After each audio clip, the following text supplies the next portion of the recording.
Hello guys, তো এটা একটা কম্প্রেসার হাওয়া মেশিন। আমি বাড়িতে আসছিলাম বেড়াইতে, যার জন্য একটা লোকে হয়তো আগে করতাম কাজগুলা, গার্মেন্টসে ফ্যাক্টরিতে চাকরি করার সময় এগুলো বানতাম, জেনারেটার বিভিন্ন কাজ করতাম। এখন মূলত করি না। তখন একজনে বইলা দিল যে এই লোকটা ঢাকা থেকে এসে কি মেশিন থেকে এসে এই লোকটা কাজ জানা করাই ধর তামুল্লা মানুষ, হজুর মানুষ, খুব বিপদে পড়ছে। হবিগঞ্জ থেকে মালদা ফিরত আইছে, যার জন্য অনেকটা আমার নিজের হাতে করে দিতে হয়। এই যে গ্যাসকেট নাই, কিচ্ছু পাওয়া যায় না, জিনিসপত্র না পাওয়া গেলে তো ভাই কাজ করা সম্ভব না।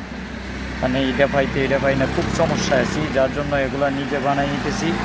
এই যে কেটে নিজে বানাই নিতেছি, বানাই এগুলা কমপ্লিট করে, এই যে বাঙ্গাস আমি ফুল কমপ্লিট করে আপনাদেরকে ভিডিওতে দেখাইমু এবং জানাইমু। যদি ভালো লাগে কমেন্ট অর্থ বা আমার এটা শেয়ার করে দেবেন, যাতে আমার এটা দিয়ে কার কেউ কিছু কিছু মানুষের কাজ করতে পারে। আমি কীভাবে করি এটাও দেখাইমু ভিডিওতে।